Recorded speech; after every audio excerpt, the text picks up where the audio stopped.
Oh, Chicago. Chicago. Well, that's our cold opening sorted. Thanks. Crouch, bind, set. I'm Thomas. I'm Adam. We're the PODcastaways. This is season 3, episode 6. And today we're going to talk about Nash Bash, about our summer tour that's coming along. And I'm Larry. Exactly right. Jesus. I was trying to play Timing. Perfect timing. But that's true. We're talking about Nash Bash. We're talking about our summer tour. We're talking about the upcoming Castaways Combine, as well as Larry. Six Nations, and Larry, of course. The most important guest on the show ever. And the only recurring guest. Only recurring. In person. Master Blaster has appeared on video twice, but I don't think he's ever been. People want it. Site. People get It was the number one requested thing, Well, Master Blast has been on video twice, but never physically. but never physically here.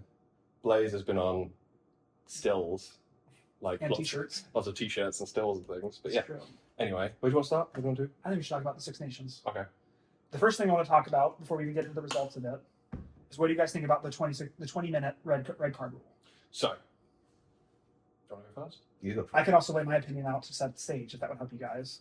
It won't help me because I'm going to differ my I view. am firmly against the 20-minute yellow card. I think that it does not do anything any good, and it doesn't actually punish the players for the things that they do. I think that this has been seen as an issue with the Six Nations across the board, with like Intimac just body slamming that dude and then getting 2 weeks of a ban.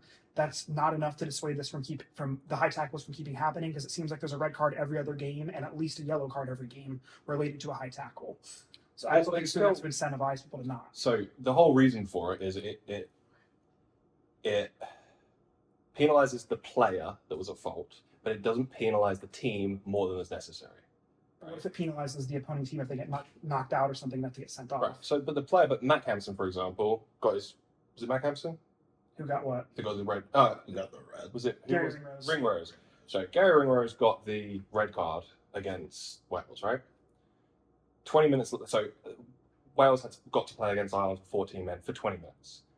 Then they Boniaki came on. got to bring on a player, right? If they would run out of subs, they couldn't bring someone on. You can't bring someone back on. So if it had been the last 20 minutes of the game, That's true. or it doesn't matter. If they'd run out of subs at halftime, that's it. I just don't see what's useful. But a couple of years ago in the Six Nations, Ireland were playing Italy, and in the 5th minute, Italy got a red card, right? Italy got a red card to a front row player. They had already had one of their front row injured, and so the guy who came on got red card. I remember that when there's the 13 people they had to play with. So they had to take someone else off in order to bring another player on, and it went to, I think at some point Didn't it they went. take 2 people off for the one person to come on, something like Yeah, that? so they lost a person, and then they had to take another person off in order to bring. I remember Peter the guy Long back going on. like, this is ruining the game or Yeah, something. so it ruined the game. It was Ireland versus England, Ireland versus Italy. Okay, Head maybe injury ruins the game, maybe in my opinion.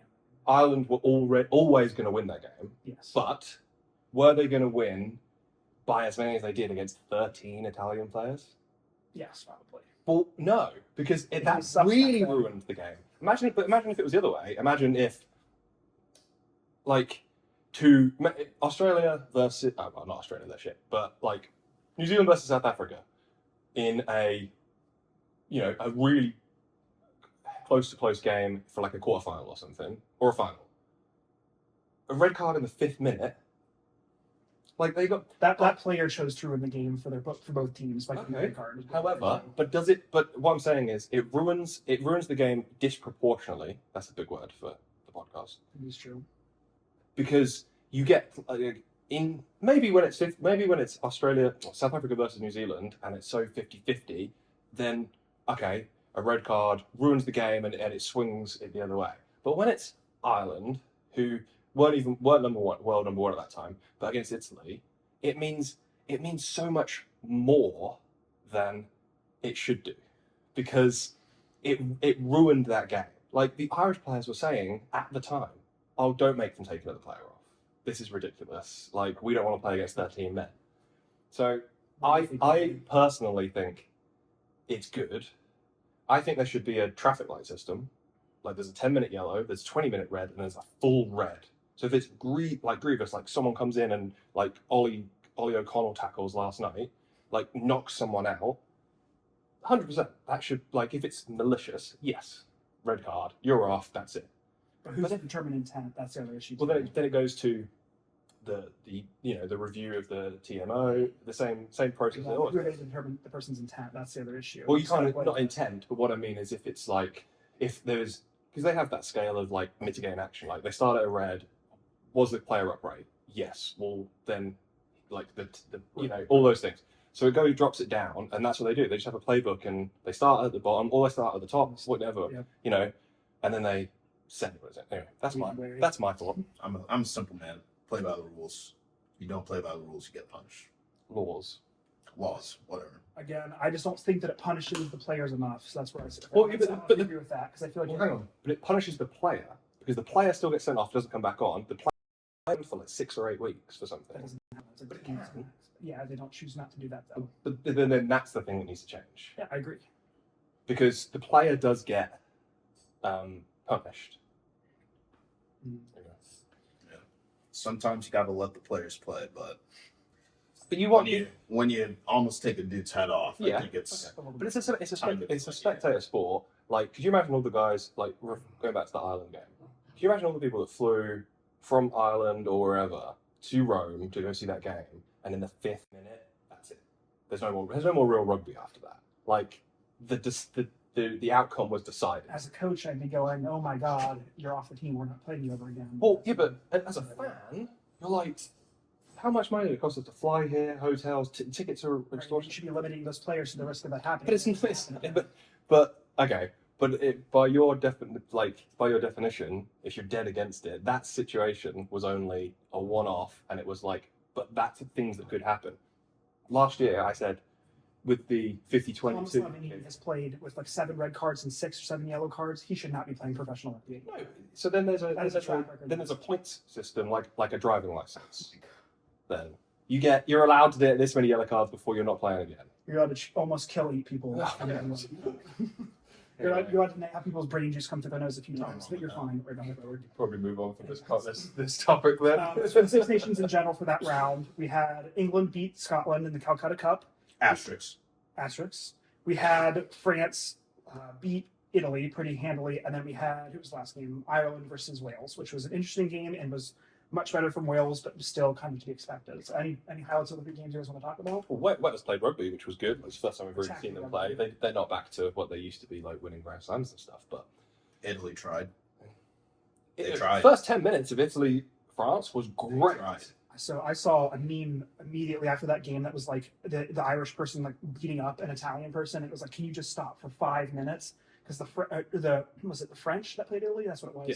The more the French keep scoring that points differential, even though they're down by a loss, they're plus like 91 on points differential, and Ireland's by like 5 by comparison. So 5 is more. it's I think that's 20. Like 15 or something. So that shakes things Well, up. on the other If side, France they beats play on Ireland, eighth.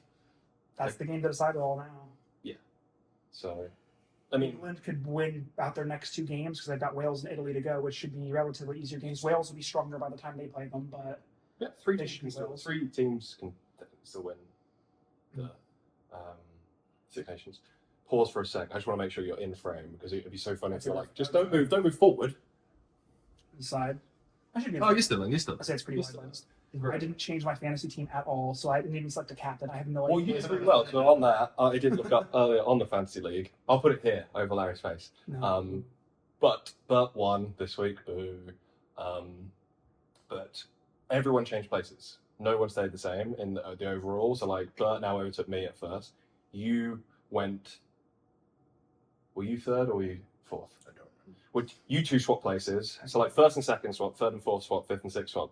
So like, and then Competitive league. Isaiah stayed bottom. We'll help him out. He's trying. Yeah. He's trying. They'll start recognizing the same names pop up over and over again. Yes. But yeah, anyway, I thought all of the games were worth watching this week, which was good. Like, I the could game was argue with you on the England Scotland game was a really hard one to watch, but it was good. I mean, I might have had 2 Guinnesses. It was a good game. But when you have good games like that, you have to wonder, is there something going behind the scenes? Because the TMO on England's trial, you have to discuss it. And it's egregious. did you see the interview with Tommy Freeman after too? He's like, hey, the referee called it. That's what he said on the interview. and this is a conversation amongst all sports, not just rugby. If you're gonna have someone sit there and review scores, and that's their job, it is their job. It's their job. Review. You can't have a 50-50 say we're gonna review this try, we're not gonna review this try. You review all of them. Oh, I agree with that. I've said that before. And Like the angle is clear. The replays are clear for the ref to be like, that's a try. Yeah, I mean that's the thing is like the whole point of having that. The same with like like the tennis has that whatever Hawkeye thing where it knows where the ball is at all times, right? Because every goal in hockey is reviewed by the panel or whatever it is in the NHL thing. But like they review every goal and then they'll phone down and be like, no, that's not a goal. But I do think, I mean, not at Premiership Rugby or MLR level should it be that like needed. But like I feel like for Six Nations games, World Cup things, yeah, I do think it's true. Things like that. To your point, right? I agree that like the Tommy Freeman try was definitely not a try. I don't think that he scored. I think it was pretty clear that Hands on anything. But the one that we were texting back and forth about was I don't know if you saw the one with Wales where that their winger reached out and literally dotted it down. And his momentum carried him across, and he scored it. They called it back and said no try. It was a knock on. They even then admitted in the same snippet that his hand never left the ball. And his momentum just carried him across and he scored it and they pulled it up against him. And that's when I thought, and the on-field decision was a try. I thought that was a pretty harsh call on Wales. Yeah. I do not think Wales was going to win that game, period. I don't think that would have changed anything. But that was Oh no, there was a moment at 72 minutes and me and Lara stood with each other like both thought Wales were going to win that game. Yeah, well, I think it's one of those things where like as an organization, like whether it's NBA, MLS, whatever league, you never want the refs to be scrutinized. But then you have things like this happen, and it's like now you're opening yourself up to scrutinization. And what's going to be the next steps? Because are you going to go back and say, okay, this ref's not going to rep the rest of the Six Nations because you messed up? Because it's at that point it's a 1 point game. Yes, Scotland should have taken their chances. Yes, England did whatever they were doing out there. I don't know what they were doing out there. Not playing well. But if it's a 1 point game, you take away that try, Scotland wins. Yeah, absolutely. And regardless of whatever Finn Russell was thinking when he put the ball there, and it's like he could have moved like probably it's more even than so. five. He got so on that one. I saw a video. It's like Duhan van der Merwe, your favorite person in the world, had 3 or 4 meters here to take a step, and he takes a step this way and puts the ball down. And then Finn Russell did try and get himself 1 meter and put the ball down, and the referee called him back a good 3. So like where that kick was taken from wasn't where the try was scored, but the try could have been scored.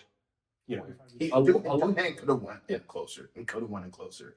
Why? I don't know. But now you're opening up to, well, we didn't want England to lose 3 straight to Scotland because that would be bad for them. And 5 straight. We don't want them to lose 5 straight because England's like, it's England. They have to have some sort of presence in the sport.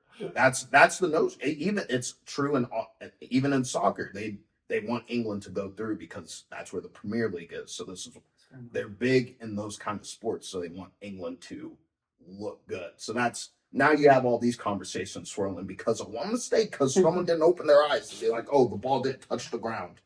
We should call it back. To that point, I do think the Scottish Rugby Union should fire Townsend. I think this is the final year for him. It's been like 4th or 5th place consecutively for like years and years and years in a row, and he's not improving.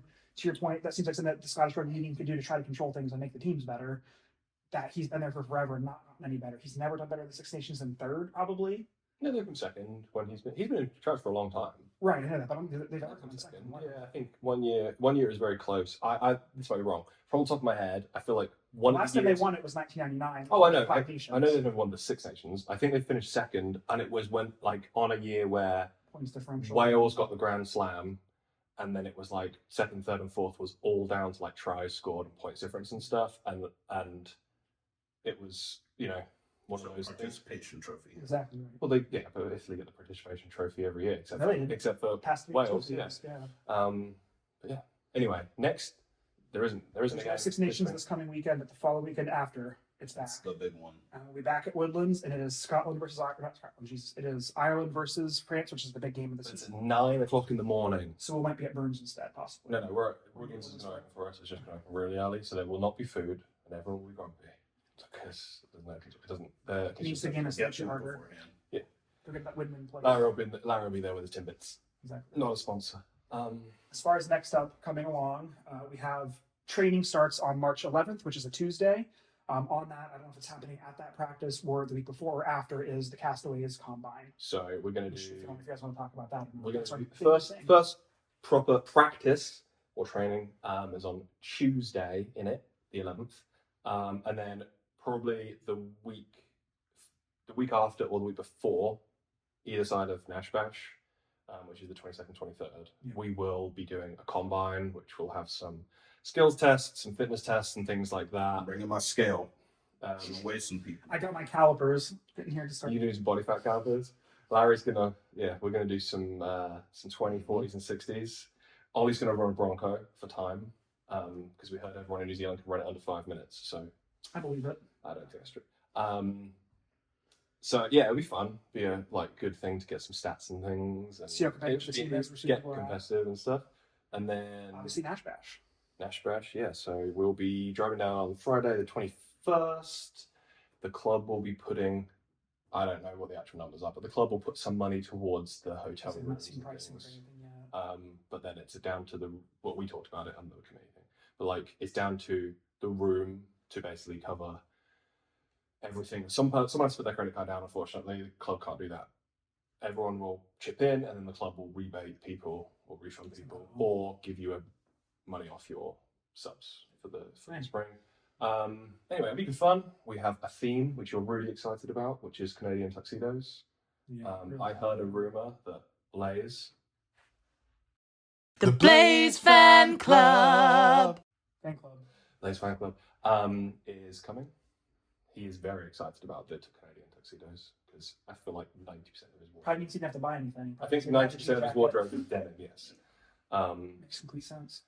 So we'll be doing that. We'll no doubt there'll be some shenanigans. Absolutely right. Some good rugby being played. Well, I'm mostly excited for the rugby portion of it. Stop walking that way because you're going to get out of the frame. I'm closer in than I was before.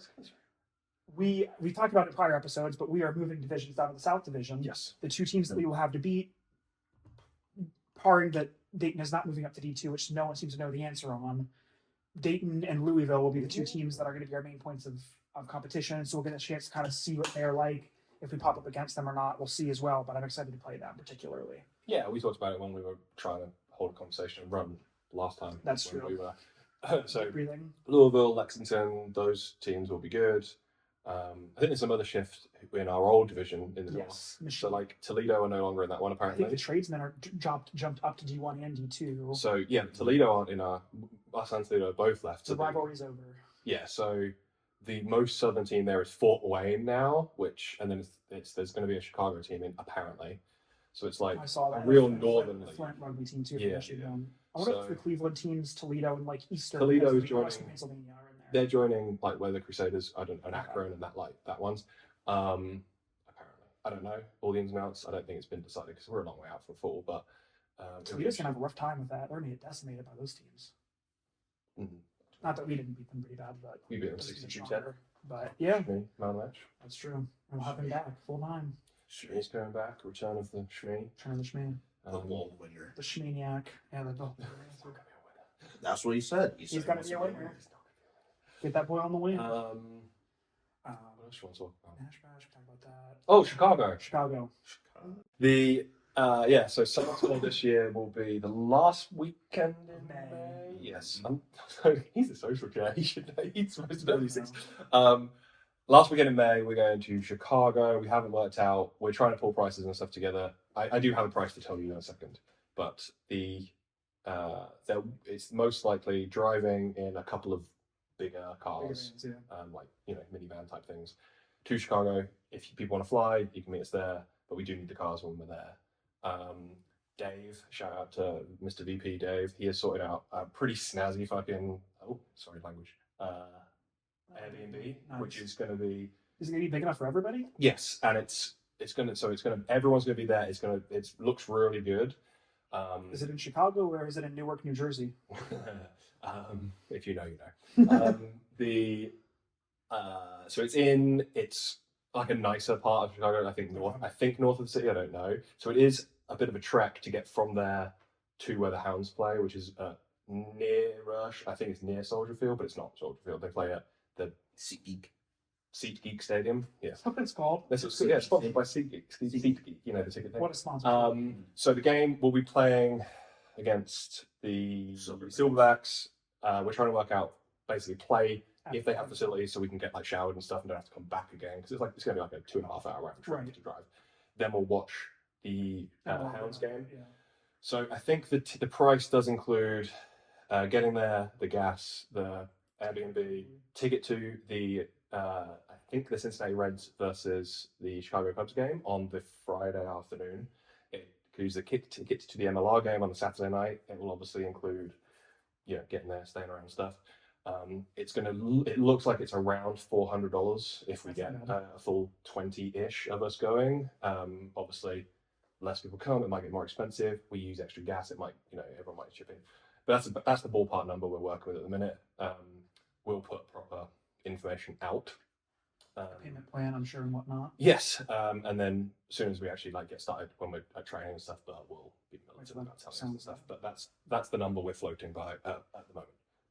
Our new jerseys also arrive around the time of Nash Bash, so that'll be kind of nice too. I'm hoping they arrive prior to Nash Bash. I was going to text you this earlier. This is just a side note. Did you, when you ordered your own one, did you get, because they come in, you can get a tight, like I got a tight fitting one because I want to wear it during games. I'm Oh, going to this fitting one for socials after. Okay, because that's what I was like, because I don't want to wear my one in games. I just want to wear mine socially, because I'm going to get a social one. I'm going to get one that I can wear in games. It's fine too. You getting two?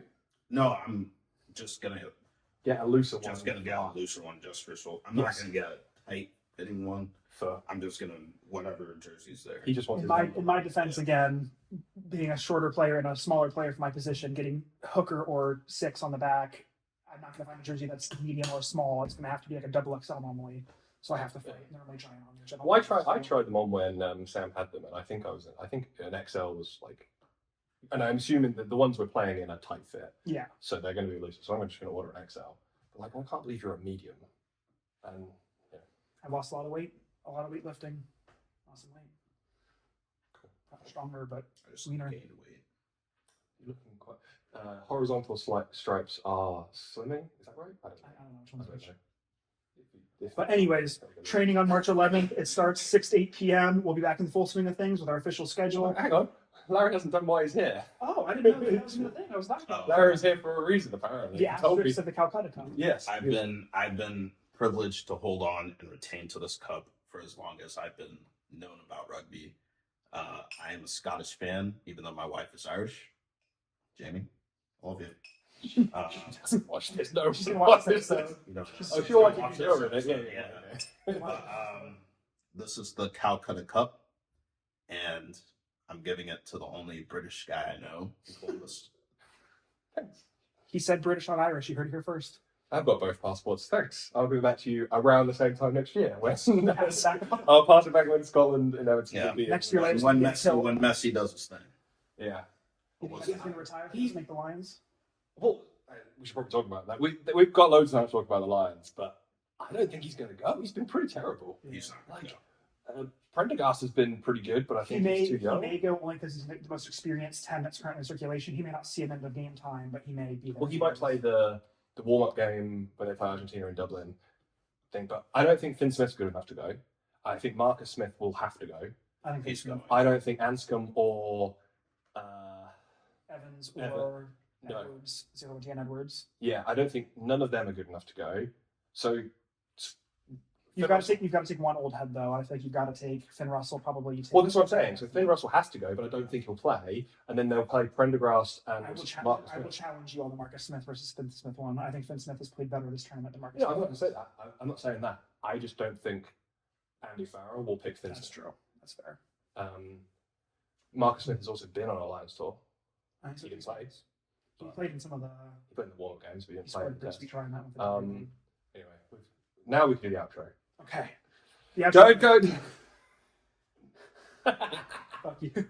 Practices are 6 to 8 p.m. Tuesdays and Thursdays at Rhodes Park. Our first practice is March 11th. From then on, we're training for Nash Bash. We've got the Combine and then a full set of games as well as our tournament coming down the pathway. Should have some updates hopefully for the tournament for you next episode and some more updates on tour and everything else. See ya. I don't know what else to do. We don't really have a way out. We have never had an outro. No, you know. Goodbye.